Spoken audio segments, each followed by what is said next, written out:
Hai semuanya, ketemu lagi bareng Mihu di sini. Oh iya, kali ini Mihu akan membawakan alur cerita dari film Donghua yang berjudul Battle Through the Heaven. Mihu mengingatkan sekali lagi ya bahwa konten ini full spoiler. Mari siapkan cemilannya dan mari kita mulai alur cerita.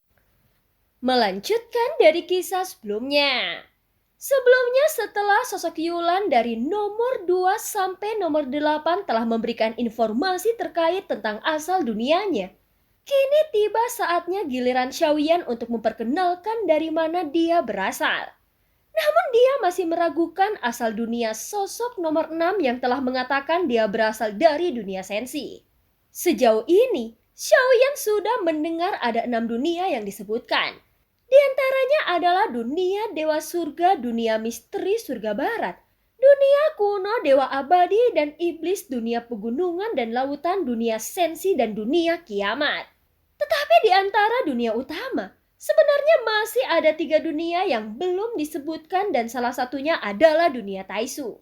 Xiaoyan juga tidak tahu nama dari 2 dunia lainnya. Di antara 7 orang ini, salah satunya bukan milik dunia manapun. Jika dihitung, ketujuh orang ini berasal dari dunia yang berbeda.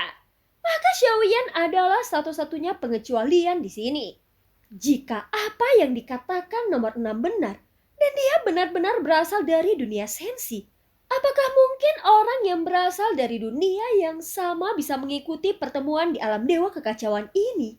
Gumam Xiaoyan di dalam hatinya. Pada saat ini dia terus memikirkan masalah ini.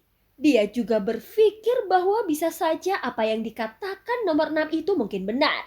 Mungkin itu tidak bisa membuktikan bahwa dia memang berasal dari dunia sensi.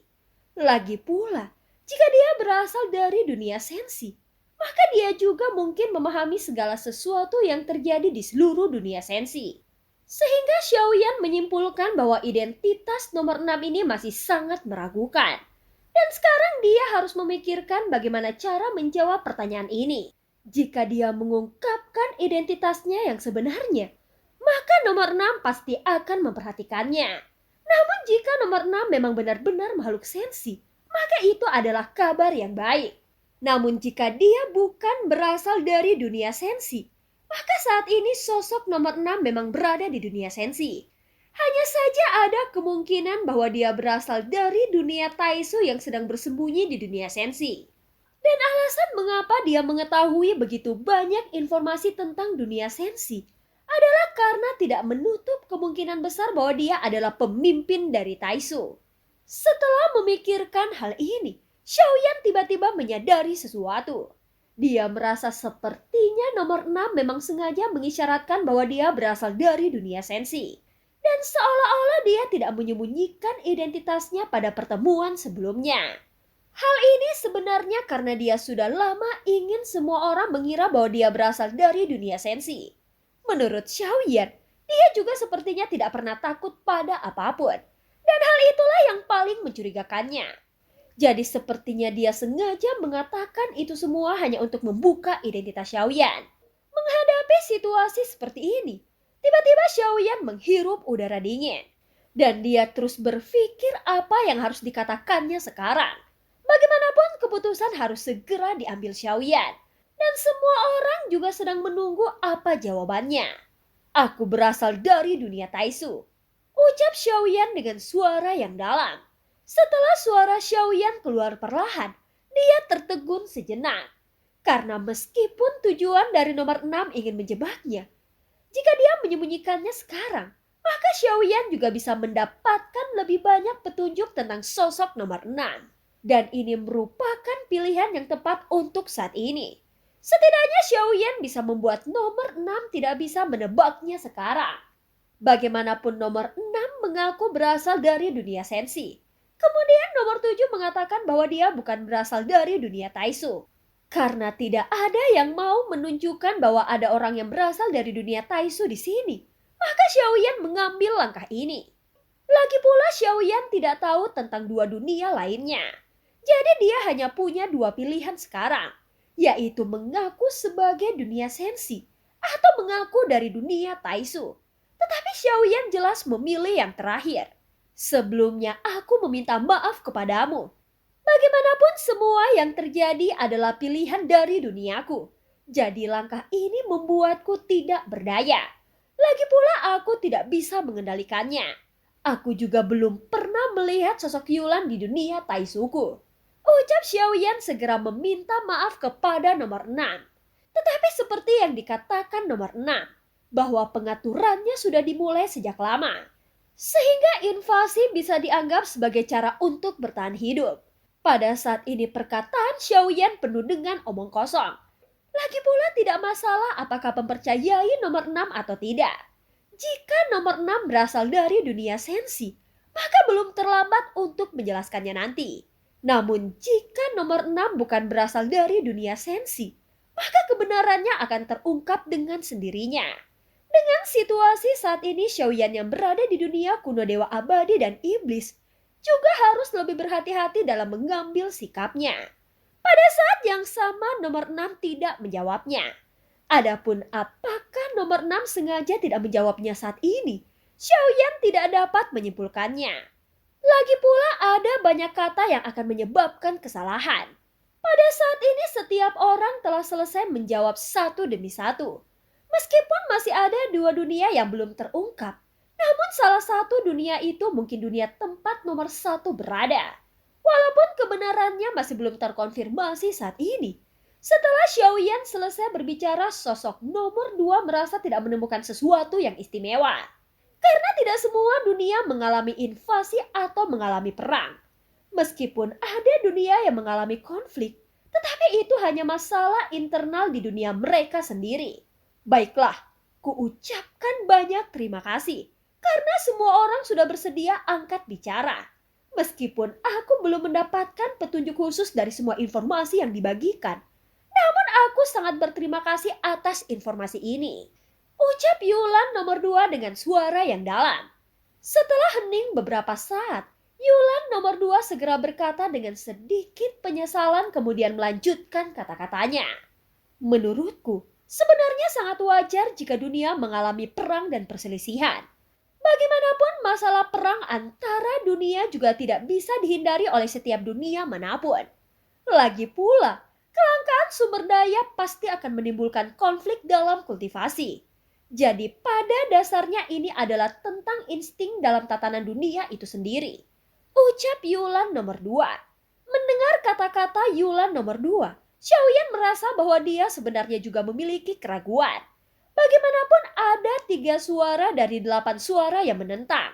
Oleh karena itu ada kemungkinan 3 orang yang berbohong. Jadi informasi ini hanya bisa dianggap untuk referensi saja. Meskipun dia ingin menggali lebih jauh kebenaran tentang 3 orang yang memberikan suara menentangnya, namun dia tidak mungkin untuk mengetahui jawabannya.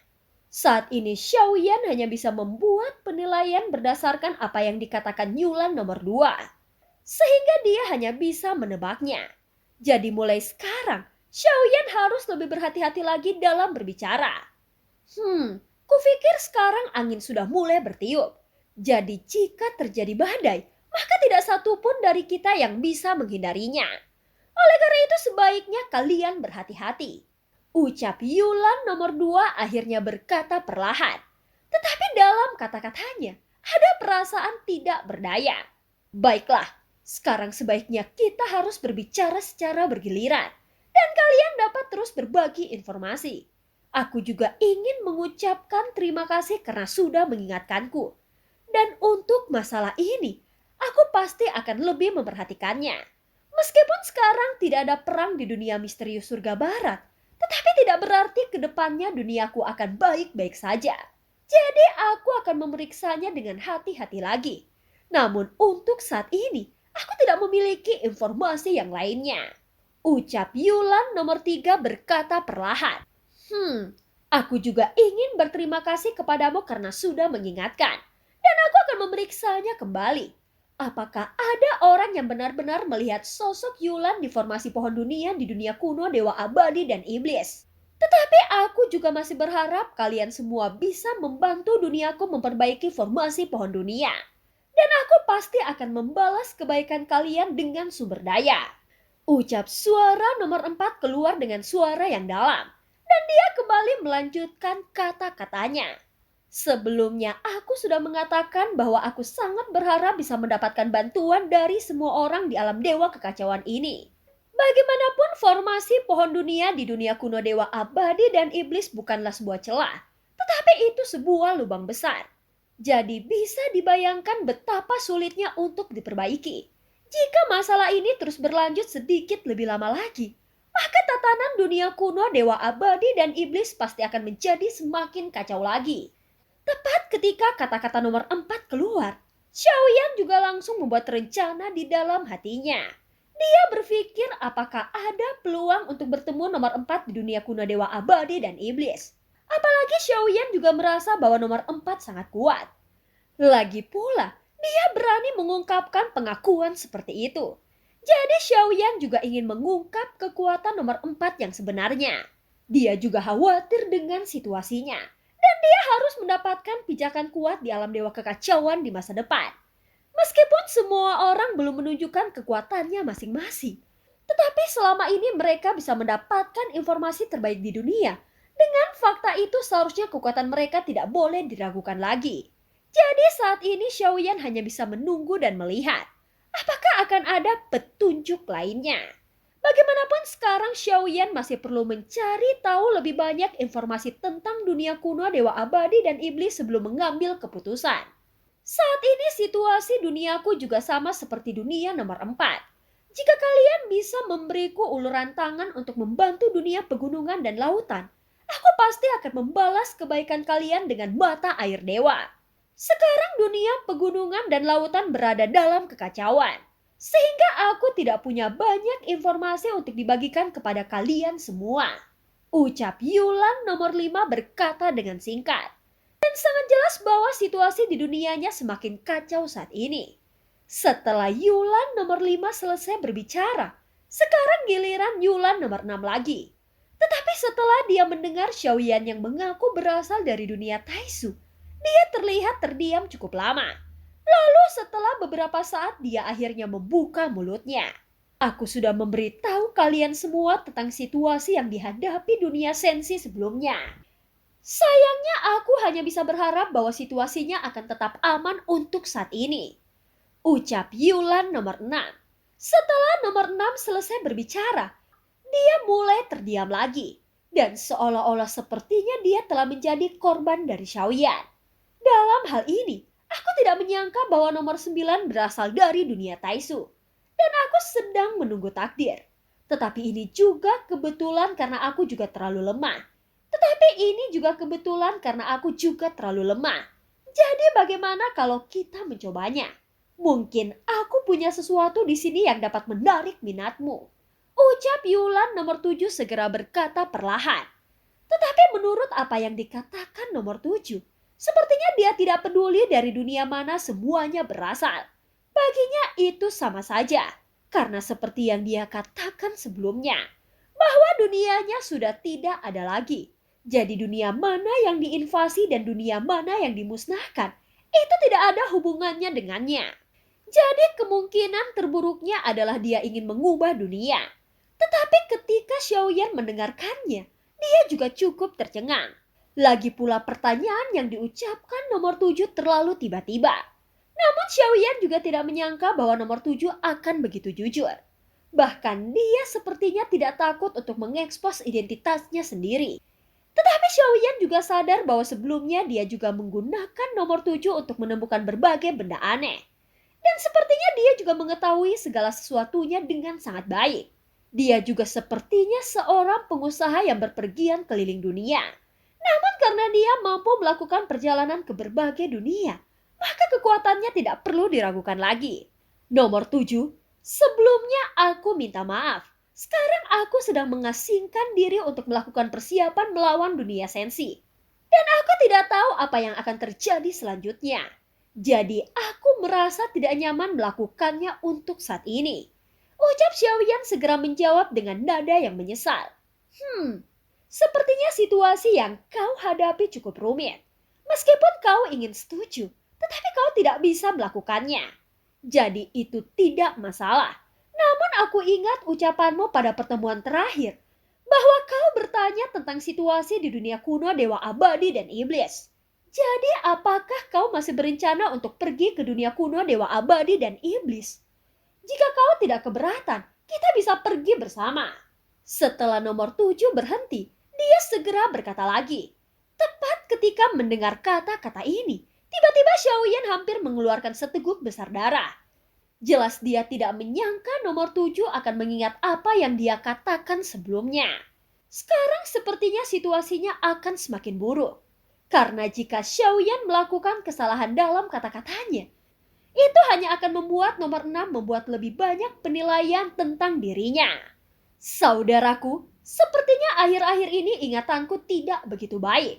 Sebelumnya aku mendengar bahwa ada gerbang kuno di dunia kuno Dewa Abadi dan Iblis. Aku agak penasaran tentang rumor tersebut, sehingga aku ingin pergi ke sana. Tetapi karena itu belum bisa dipastikan, jadi untuk saat ini aku hanya bisa mengesampingkannya. Setelah Xiaoyan berpikir sejenak, dia juga segera menjawab perlahan. Karena tidak peduli apa identitas nomor 6, semua yang dia katakan sekarang hanyalah sebuah asap dan cermin. Selama nomor 6 tidak dapat mengetahui tujuan Xiaoyan, maka tujuannya sendiri akan tercapai. Mengapa sekarang kau begitu memalukan? Ucap nomor 7 berkata dengan sedikit penyesalan. Meskipun nomor 7 mengatakan dia ingin pergi bersamanya, tetapi Xiaoyan tidak tahu. Apakah nomor 7 ingin membantunya dengan tulus atau dia memiliki rencana lain? Bagaimanapun semua orang di sini adalah sosok biru. Dan semua orang juga tidak ada yang tahu identitas aslinya satu sama lain. Jadi dalam percakapan di sini, semua orang harus berhati-hati. Bagaimanapun dalam pertemuan ini mereka semua berbicara tentang dunia mereka masing-masing. Tetapi tidak ada yang akan merubah apapun. Apalagi Xiaoyan menduga bahwa di antara mereka ada yang berbohong dengan asal dunianya. Oleh karena itu dia masih tidak percaya tentang semua yang dikatakannya. Namun informasi awal ini dapat dijadikannya pegangan untuk menggali informasi yang lebih detail dari sosok-sosok ini di masa depan. Senior, baju besi dewa yang kau pesan telah selesai. Tetapi ada sesuatu yang membuatku sangat penasaran. Kau mengatakan berasal dari dunia Taisu.